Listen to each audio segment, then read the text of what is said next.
Página 17 é quando começa o texto da Haggadah propriamente dito, tá? Aí você tem um trechinho, Halachmania, esse é o pão da pobreza, da miséria que nossos antepassados comeram. Eles estavam quando estavam no Egito. Esse ano a gente ainda está, como chama? Aqui, se Deus quiser, ano que vem vamos estar livres, vamos estar em Jerusalém, tá? Então, essa introdução do Seder é dita, todo mundo fala, tá? Tem a musiquinha, tá? E depois disso, veja bem, tem diferença entre o costume Ashkenazi e Sfaradi nesse ponto, porque Sfaradi, antes de começar esse trecho, tem o famoso Misharotam, que é o saquinho que fica nas costas e vai passando, tá? Que é uma espécie... Não. Vamos lá. Isso não é Alficamã. A ideia do saquinho que bota nas costas, no começo do Seder, é para lembrar que quando saíram do Egito, eles pegaram e botaram o saquinho no ombro e foram saindo. Então, essa encenação é feita no início do Seder para despertar a curiosidade das crianças, para depois desse trecho eles falarem o Manishtaná. Tá? Essa é a ideia. Tá? Originalmente, que sacolinha é essa? Ou seja, quando a Torá descreve a saída do povo do Egito, a Torá inclui, e eles levaram o que sobrou numa sacolinha nas costas. O que significa isso? Eles levaram o que sobrou do Seder que eles fizeram. O primeiro Seder do mundo foi feito no Egito, na noite onde houve a praga dos primogênitos. Tá? Então, o que aconteceu? Naquela noite, Hashem avisou, para a gente avisar os egípcios, enfim, que ia ter a praga dos primogênitos à meia-noite. Mas antes da meia-noite, nós tínhamos a obrigação, a mitzvah, de comer matzá com maror e com um carneiro assado. Sim? Então, a história funciona assim. Só para resumir muito rapidamente. Você tem 9 pragas, aí eles sabem que vai ter a 10ª, e enquanto isso nós estamos com o carneirinho, cada um já trouxe o seu carneirinho para casa, eu estou falando lá no Egito, tá? Aí Moshe avisa o pessoal, tem que fazer matzá, prepara maror e também fazer um churrasquinho de carneiro, tá? Com o sangue do carneiro que foi abatido, vocês marquem a parte de dentro das portas de sua casa, não a parte de fora, era na parte de dentro, assim consta na Torá, aí a lecha, leot, vai ser um sinal para vocês, não para o teu vizinho, tá? Então é pro lado de dentro. Exatamente, tá? Então não tem nada a ver com mezuzá, tem nada a ver com nada, porque é pro lado de dentro. Tá? O pessoal faz umas misturebas depois de história. Eu sei. E todos os desenhos que eu vi por aí botam lá de fora, não sei porquê. Tá? Veja bem, tem um monte de... uma vez eu tive a oportunidade de... A mezuzá não tem nada a ver com sangue, por isso estou falando. São duas coisas diferentes. Nada a ver, absolutamente nada a ver. Eu sei, por isso que eu estou dizendo que não tem. Tá? As associações de ideias vão, às vezes, dando umas viajadas. Então, assim, uma vez, quando eu estive com minha esposa em Tucumã, na casa dos meus sogros, eu tive a oportunidade de sentar e meditar um pouquinho, e ficou o livrinho lá, mas eu me lembro que eu anotei 144 coisas que a gente aprendeu na escola e que depois que você estuda na Yeshiva, você descobre que é besteira e que não é real, tá? Tipo, 144, tá? Tipo, a Esther era sobrinha do Mordecai, não é isso? Não, a Esther era prima do Mordecai, é isso que está escrito na Megillah. É só ler a Megillah com um pouquinho de atenção, não precisa de muita atenção. Eu estou dando um exemplo só dos inúmeros. E da porta, a gente aprende que é do lado de fora. E que é mesmo. Tudo bem, mas é pro lado de dentro. A Hashem sabe que tem que pular. A gente tinha que fazer isso porque essa era a mitzvah da gente. De nós marcarmos a nossa casa para nós. Tá? Pra nós mesmos. Sim, para a gente saber que a Hashem vai pular, porque a gente não podia sair da casa a noite inteira.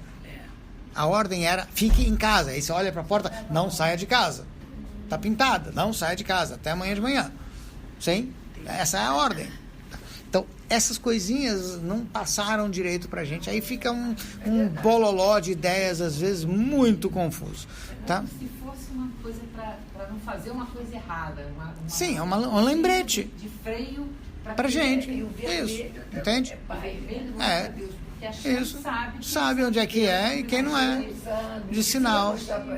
Entende? Está falando? Isso que eu não consegui entender. Poxa, mas se a Hashem sabe que eu sou judia, por que ele quer que eu ponha sangue? O sangue, na realidade, representa pra gente. O freio para mim. Pra gente, exatamente. Por ali eu não vou sair até amanhã de manhã. Que essa era a ordem naquela noite do Seder. Tá? Sem problema. Não, depois a gente manda. Chag Sameach, Pesach, Kasher e Sameach. Isso. Tá. Kasher e Sameach. Isso. Tá? Amém. Tá? Então, rapidamente. Então, tá claro isso? Sim? Isso. Tá. Então, com isso a gente entende um pouquinho melhor que as associações de ideias que tem aqui no centro. Tá? Depois, o que acontece? Você tem o Manistaná na página próxima, 18 e 19. Sim.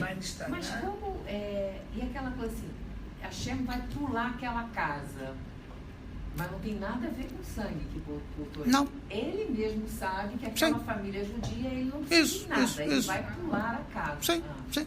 Por isso que consta, a gente vai ver mais pra frente na Gadá, que foi Hashem, pessoalmente, que aplicou essa praga. E não um anjo, e não um representante dele. Sim, foi Hashem. Tá? Diferente. Tá na Agadá, é só ler. Na própria Agadá está escrito Ani Velomalach, fui eu, não foi um anjo, não foi nenhum representante, nenhum enviado. Tá na Agadá, é só ler com atenção. A hora que Deus apareceu pra gente. Pra gente, exatamente, um momento de revelação divina. Tá, então você tem o Manistaná na página 19, 18, 19, enfim, tá? A criança, se não tiver criança, qualquer um que esteja na casa vai ler o Manistaná, porque diante de Hashem, todos nós somos crianças, então, bem ou mal, a criança da gente que vai ler o Manistaná, porque a ideia é de que o Manistaná significa que as crianças têm que perguntar e a gente responde. Por que isso? Porque na Torá, quando aparece a mitzvah de contém, o episódio da saída de Mitzrayim, do Egito, está escrito como Vehayaki shalcha bincha. Quando teus filhos perguntarem, quando teu filho perguntar, aí você responde a história. Tá? Então tem que incentivar a criança a perguntar para você poder responder com a história. Muito bem. A primeira parte da Agadá, esse Avadim Ainu, nós somos escravos no Egito. Tá. Essa é a parte técnica física. Nós fomos escravos fisicamente e nós saímos fisicamente, fomos libertados e pudemos, vamos dizer assim, nos aproximar mais de Deus. Tá? Nesse trechinho da Agadá, ele frisa o seguinte, por mais que a gente já conhece a história de Pesach e já leu ela enzentas vezes, é mitzvah contá-la todo Pesach. Por isso que no próximo trecho da Agadá ele conta um episódio onde grandes sábios estavam sentados e falando sobre Pesach e ficaram a noite inteira comentando Pesach, porque essa é a mitzvah. Por mais que você saiba, sempre tem mais alguma coisa e tem alguma coisa que você vai aprender. Exato, tá? Muito bem. Eu vou pular muito rapidamente. Sempre tem alguma coisa. Tá. Aí você tem a página 21, sei lá, as próximas páginas, ele fala dos 4 filhos. Por quê? Porque a Torá fala 4 vezes sobre a mitzvah de contar a história e de 4 formas diferentes. O que nos dá a entender que tem 4 tipos de crianças, vamos chamar assim, de questionamentos. Então você tem um questionamento sábio, o Raham, que quer saber os detalhes. Você tem um questionamento do Urachá, que é o cara que quer se esquivar. Para quê? Sabe quando você pergunta, mas você não quer saber a resposta? Para que isso? É mais ou menos isso que ele está dizendo. E você tem que ser um pouquinho mais enérgico. Depois você tem o Tam, que é a pessoa mais simples, que não está entendendo o que está acontecendo, você tem que explicar. E você tem aquele que está no Seder, mas está meio apático. Então você tem que despertá-lo a perguntar ou a falar alguma coisa. Aí você... aquele que não sabe perguntar, tá? Significa que ele está um pouquinho distante. Ele está lá, mas não está lá. Então você tem que trazer ele um pouquinho mais para a realidade. Pergunta para quê também não quer saber a resposta? Aparentemente, o que pergunta para que tanto trabalho, isso ele não está esperando uma resposta. Vou lhe dar um exemplo. Você chega para uma criança e diz para ela, tá na hora de dormir. Pra quê? Ela pergunta, por quê? Ela quer saber a resposta? Ela não quer dormir, só isso. Entende o que eu estou falando? É mais ou menos essa a ideia. Talvez se a explicação for convincente, pode ser que ela... A gente tenta, até com o urachá a gente também tenta, mas a gente sabe que a criança não está lá com muita disposição. É mais ou menos essa a ideia. O que a gente responde para o urachá no Seder de Pesach, não, tem, eu sei, mas o que a gente responde para ele... Que se for uma resposta convincente... Não, tudo bem, tá bom. Vou fazer. Aqui, ele coloca da seguinte maneira, a resposta para o urachá é, se você estivesse lá, com essa tua atitude, você nem tinha saído do Egito. Tá? Sorte tua que você está aqui. A gente ainda te dá uma chance de participar. Que ficar. Isso, tá. Do trecho índia, do Yahol Mirosh Chodesh, da próxima página, eu acho que é a página 20, qualquer coisa, não tem número aqui, 25, 24, enfim, tá? Desse trecho em diante, nós vamos ter uma leitura muito extensa da Haggadah, que é o grosso da leitura da noite de Pesach. A linguagem pode parecer um pouco estranha, então vamos lá. Dessa página até a página 37, você tem todo um estudo. E a linguagem parece um pouco estranha, por quê? Então, vamos... estou me estendendo, mas é só a gente tentar fechar por um pouquinho da ideia. Você tem um trecho na Torá que... tem um trecho na Torá que fala sobre a saída do Egito em detalhes. É um parágrafo, tem talvez 15 linhas, 10 linhas, não me lembro agora com exatidão. Quando se trazia Bikurim, quando se trazia as primícias para o Beit HaMikdash, a gente tinha que agradecer a Deus pela Brachá, Parashat Ki Tavo, no finalzinho da Torá, no último livro. Tá? Aí você tem o primeiro parágrafo da Parashat Ki Tavo, que é mais uns 10, 15 linhas, onde tem o trecho onde se diz, você deve dizer a Deus, agradeço a ti, não só pelas primícias, mas por tudo, por você ter me tirado do Egito e me salvado da escravidão, enfim, enfim. E aí, esse trecho que fala sobre agradecimento pela saída do Egito é a base da Haggadah. Então, aquele trechinho de 10, 15 linhas, a gente pega linha por linha, frase por frase e analisa ao longo desse trecho da Haggadah. Então, o que significa que eles tinham... eles sofreram muito? Aí ele explica, porque eles tinham esse tipo de trabalho e aquele tipo de trabalho. Tá. Então, antes de entrar nisso, no trecho que a gente está agora, que é depois dos 4 filhos, você tem Yahol Mirosh Chodesh e depois tem Mitchla Uvdei Avodah Zarah. Yahol Mirosh Chodesh significa... por que a gente está fazendo o Seder de Pesach justo na noite de hoje, se no Egito eles já foram avisados antes que iam sair do Egito, porque a gente tem que fazer o Seder no momento da mitzvah da matzah. Em outras palavras, o Seder tem que ser feito com a matzah na tua frente, para você dizer, eu saí e eu comi isso aqui. Tá? Então, esse é o primeiro trecho. Depois ele fala... Nós falamos antes que a história da gente é eu saí da escravidão física para a liberdade física. Agora, na Haggadah ele diz, eu saí da escravidão espiritual, eu estava ligado com a idolatria, e agora que eu saí do Egito, eu estou ligado com um Deus único. Então, a gente está saindo também de uma escravidão física, espiritual, para uma... Então, o Midrash explica para a gente que entre os judeus no Egito já existiam muitos que se assimilaram. Por isso não saíram. Alguns não saíram porque os que não saíram são aqueles que não quiseram sair. Mas tiveram outros que quiseram sair, apesar de eles estarem meio perdidos espiritualmente. Tá? E Hashem nos tirou, ou seja, também nos tirou da idolatria para a ideia de um Deus único. Tá? Então, esse é esse trecho da Haggadah. Depois disso é que vem todo aquele pedaço que a gente falou, que explica aquele trecho da Torá que fala sobre a saída do Egito. Tá? Eu estou assim, pulando muito rápido, página 37, só para encurtar a história. Na página 37 já fala-se das 10 pragas, e aí tem aquele trechinho que a gente joga, tira o vinho do copo 10 vezes para cada uma das pragas, ao mencionar cada uma das pragas. O que tá? significa, hein? Então, a ideia ali é a seguinte, eu vou dar uma das ideias, pelo menos. Toda vez que a gente enche o copo no ceder, é sinal de alegria. Porque o vinho é símbolo de comemoração. Certo. Então, ele cheio é símbolo de alegria. Se eu esvazio o copo, é que a minha alegria está sendo diminuída. Esvazio no sentido que eu vou tirando, não que eu vou bebendo, que eu vou tirando o vinho do copo, eu estou diminuindo a minha alegria. Então, o Midrash, ele traz uma coisa curiosa, que é o seguinte. Quando o povo judeu atravessou o mar, o povo cantou. Teve uma música, uma alegria, enfim, o Asiashir Moshe. Então, tinha toda uma cantoria que eles cantaram ao atravessar o mar. Sim, e a gente tem isso no Sidur todo dia. A gente reza isso todo dia na Tefilá. Muito bem.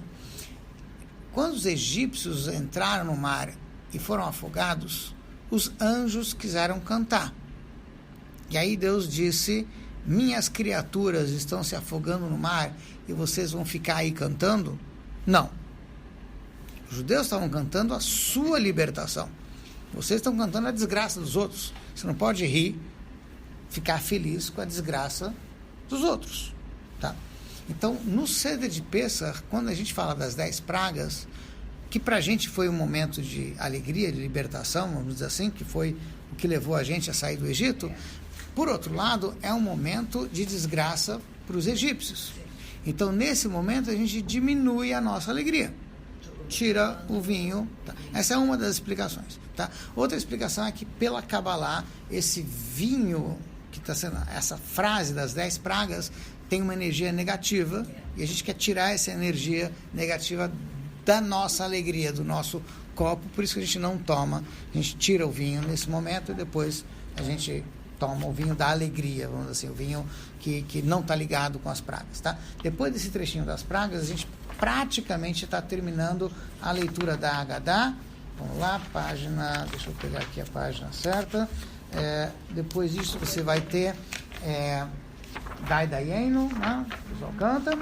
Depois do Dai Dayenu vem o trecho da Haggadah que fala Pesach, Matzah e Maror, as 3 coisas importantes do Seder, que está na página 44, que aí a gente fala sobre o porquê chama-se Pesach, por que eu como Matzah e por que a gente come o Maror. Isso que deve ser incentivado para todo mundo que está na mesa, pelo menos participar desse trecho, que pelo menos esse trecho tem um pouquinho de tudo. Todo mundo tem que falar, né? O ideal é que todo mundo falasse em português, porque em hebraico, se a pessoa não entende, ela não entendeu, não contou. E a mitzvah é contar algo sobre a saída do Egito. E contar tem que ser na língua que você entende. Então é importante que ela leia, quer ler em hebraico também, perfeito, mas que ela leia na língua que ela própria consegue entender, porque aí ela está contando a história da saída do Egito. Ela está fazendo essa mitzvah. Tá? Depois disso você vai ter as brachot, um pedacinho do Halel, e aí na página 48 termina todo esse trecho com a brachá do vinho, que é o segundo copo de vinho. Tá? Essa é a página 48. Página 49, 50, enfim, aí você vai ter o próximo trecho, lavar as mãos, come a matzá, como a gente já explicou, 2 brachot para matzá, depois come o maror, que a gente mergulha no haroset, mas não come com o haroset, faz a brachá do maror, depois faz o sanduichinho do maror, aí depois tem a janta, como a gente falou, o costume é começar a janta com o ovo duro, mergulhado na água com sal. Aí tem a janta, acabou a janta, página 52, tem o Birkat Hamazon, que aí o pessoal vai lendo. Nós já enchemos essas alturas do campeonato o 3º copo, e também se costuma encher o do Elial Hanavi, não esquecer de encher ele nesse trecho. Tá, aí Birkat Hamazon você termina de ler, tem as páginas aí, é só ir seguindo, e aí você chega na página 62, uma página antes, página 61, quando termina o Birkat Hamazon, aí a gente vai tomar o 3º copo de vinho, tá? Eu não mencionei, porque... Mas tem um matzah aí, né? Isso, antes do copo de vinho, antes do Birkat Hamazon, verdade, antes do Birkat Hamazon a gente come o Afikoman, sim, Afikoman, como a gente já falou antes, aí faz o Birkat Hamazon, quando termina o Birkat Hamazon é o terceiro copo de vinho, tá? O do Olhar na Via já está lá pronto, enfim, na mesa, e aí a gente vai ler o finzinho do Halel, página 62 em diante, costuma-se abrir a porta, nesse trechinho, para receber ele ao Navi. Só aí. Aí, só depois do Birkat Hamazon que abre a porta, tá? Depois que tomou o terceiro copo, e aí o copo dele já está na mesa. Eu pensei que já ficava aberto. Não, ele abre aqui nesse trecho, tá? Tem um parágrafozinho que a gente lê, For Hamatha, que está na página 62, dessa Haggadah ilustrada. Esse trecho se costuma dizer, quando abre a porta para ele ao Navi, é bom, nesse trecho, pedir a Deus que a gente possa virar gente. É interessante isso. É um bom momento para se pedir. Mas eu posso pedir, saúde, pede para virar gente. Isso, o Pai, que a gente possa ser gente. Ser humano? Decente. Decente. Tá? O quinto Rebbe costumava dizer isso para o seu filho.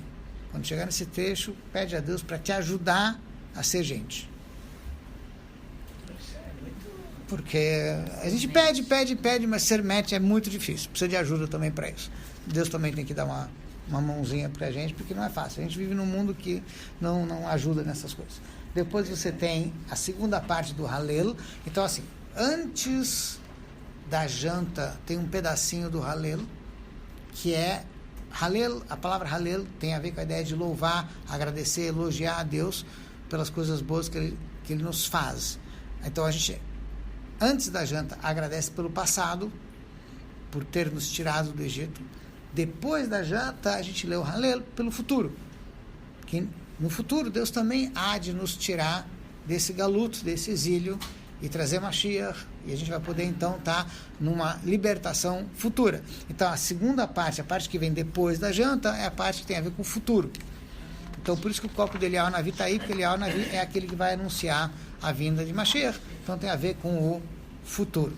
Por isso que esse pedaço do Seder, finalzinho dele, tem o finzinho do Halel, que tem a ver com o futuro, e aí você tem o Halel que vai lendo. Você costuma cantar vários trechinhos do Halel, e aí depois você tem musiquinha, dependendo do costume da família, enfim, tá? E aí depois na página mais pra frente, já no finzinho da Haggadah, você tem a Brachá de Borei Pri HaGefen, que é o quarto copo, e com isso fala-se Leshaná, Abba, Birushalayim, no ano que vem, Yerushalayim, e aí a gente termina o Seder de Pesach. Basicamente é isso.